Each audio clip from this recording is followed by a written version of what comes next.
Assalamualaikum warahmatullahi wabarakatuh. Waalaikumsalam warahmatullahi wabarakatuh. Alhamdulillahirabbil alamin wa bihi nasta'in ala umuriddin waddin wassalatu wassalamu ala asyrafil anbiya'i wal mursalin wa ala alihi wa sahbihi wa man tabi'ahum bi ihsanin ila yaumiddin. Ibu-ibu, bapak-bapak, pemirsa di rumah sekalian, pernikahan adalah ibadah yang agung. Ikatan pernikahan, saat seseorang mengikat pernikahan di hadapan walinya, dia berjanji di hadapan seseorang yang membesarkan anak tersebut mulai dari bayi, balita, anak-anak, remaja hingga dewasa menjadi orang yang dicintainya. Selain itu, dia juga berikrar di hadapan Allah Subhanahu wa taala. Oleh karena itu, Allah Subhanahu wa taala nyatakan di dalam Al-Qur'an, wa akhadna minhum mitsaqan ghalidha. Kami telah ikat engkau dengan ikatan yang agung yang disaksikan langsung oleh Allah Subhanahu wa taala dan para malaikat Allah Subhanahu wa taala. Oleh karena pernikahan adalah ibadah yang agung, maka pernikahan harus diatur betul-betul, dan aturannya Allah Subhanahu wa taala detilkan di dalam Al-Qur'an, mulai dari sebelum pernikahan atau pranikah sampai ketika pernikahan atau saat pernikahan itu berlangsung dan usai pernikahan tersebut selesai, atau saat bercerai, atau saat seorang istri kehilangan suaminya karena meninggal, atau suami kehilangan istri karena meninggal, atau pasca pernikahan. Semuanya diatur sama Allah Subhanahu wa taala, termasuk pranikah sebelum bernikah. Maka para ulama dan salaf zaman dulu, kalau ada anak orang lain mau ngelamar anaknya, dia syaratin dulu. Apa syaratnya? Syaratnya kamu harus membaca kitab nikah terlebih dahulu. Minimal baca kitab Ihya Ulumuddin karangan Imam Ghazali bab nikah. Kalau sudah hatam kitab itu, sudah benar-benar paham, sudah benar-benar tahu apa makna dari pernikahan, barulah dia boleh melamar anak tersebut. Nah, termasuk apa yang Allah ajarkan di dalam Al-Quran, dalam surat An-Nisa ayat 22. Allah Subhanahu wa taala berfirman, "Wala tankihu ma nakaha aba'ukum minan nisa'i illa ma qad salaf."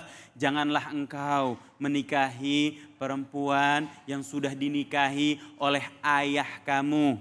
Enggak boleh menikahi janda dari ayah kita sendiri, tidak boleh. Baik itu merupakan ibu kandung, apalagi enggak boleh, ataupun ibu tiri yang tidak melahirkan kita, nggak boleh kita menikahi seseorang yang sudah dinikahi oleh ayahanda kita, illa ma qad salaf, kecuali yang udah kejadian sebelum ayat ini turun. Innahu kana fahisyah, karena perbuatan tersebut adalah perbuatan yang keji, tidak ada kebaikan di dalamnya.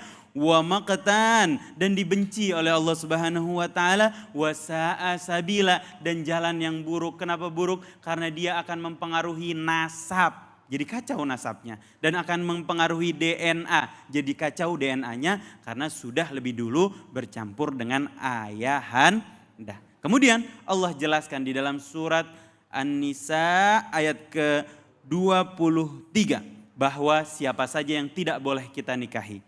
Dan orang yang tidak boleh kita nikahi ini boleh disentuh, artinya ketika bersentuhan tidak berdosa. Selain yang disebutkan di dalam surat An-Nisa ayat 23 ini, haram untuk disentuh, haram untuk berduaan di dalam satu ruangan. Dan beberapa ulama berpendapat kalau di luar daripada orang-orang ini, kalau sentuhan ketika berwudu maka batal wudunya menurut mazhab Imam Syafi'i. Siapa saja? Hurrimat alaikum ummahatukum, yang tidak boleh dinikahi adalah yang pertama ibu, sudah jelas, wa banatukum, dan anak perempuan, wa akhwatukum, saudara perempuan, wa ammatukum wa khalatukum, dua-duanya bibi. Ammat adalah bibi dari ayah, khalah adalah bibi dari ibu, saudara kandung daripada ibu kita, khal artinya khalah. Saudara kandung daripada bapak kita ammah namanya.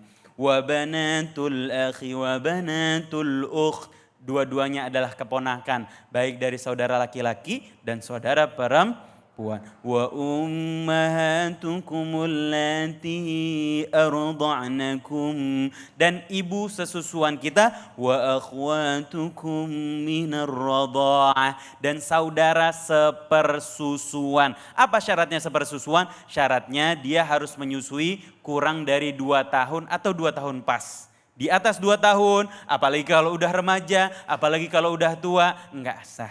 Tidak ada ikatan persaudaraan. Tapi kalau dia masih bayi, kalau di dalam mazhab Imam Syafi'i minimal 5 kali nyusuin. Kalau di mazhab lain ada yang mengatakan minimal sampai minum dan kenyang sudah sah menjadi saudara persusuan. Saudara persusuan itu apa? Suaminya bapak persusuan, anaknya saudara persusuan, ayahnya adalah kakek sepersusuan. Semua saudara yang saudara persusuan adalah mahram, haram dinikahi. Wa ummahatukum allati wa ummahatu nisaikum wa rabaibukum allati fi hujurikum. Istri-istri kalian dan anak-anak dari istri-istri kalian yang sudah kalian pelihara. Min nisaikum allati dakhaltum bihin, daripada istri yang sudah kalian campuri. Artinya anak tiri kita yang sudah kita campuri ibunya, maka haram untuk dinikahi. Tapi kalau belum dicampuri, maka boleh untuk dinikahi. Dan siapa lagi? Wa halailu abnaikum, mantu enggak boleh.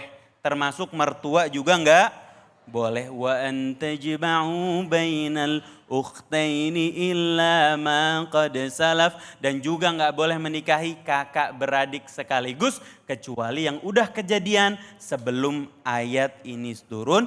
Innallaha kana ghafurar rahima, karena Allah Maha Pengampun lagi Maha Penyayang terhadap kesalahan yang tidak diketahui.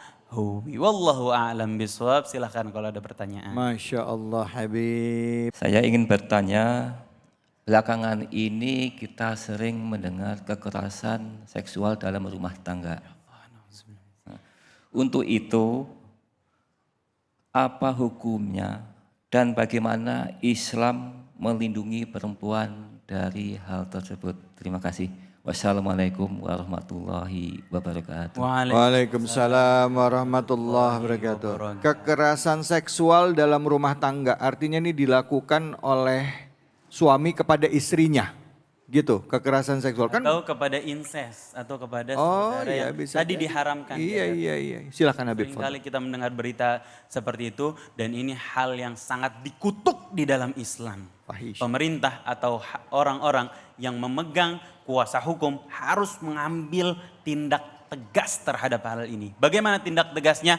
Tindak tegasnya adalah dihukum dan diperlihatkan hukumannya agar menjadi efek jera untuk orang lain. Islam datang untuk melindungi para perempuan. Karena sebelum Islam datang, para perempuan kerap kali dilecehkan. Beberapa di antara kaum jahiliyah kerap kali melihat perempuan hanya fungsi biologisnya semata. Sehingga kalau perempuan datang bulan, dia ditaruh di kandang-kandang. Na'udzubillahi min dzalik. Baru kalau sudah bersih, ditaruh di rumah lagi. Maka perilaku seperti ini harus ditindak tegas dan harus mendapat perhatian agar tidak terulang lagi. Wallahu a'lam bishawab. Masya Allah, terima kasih banyak Habib.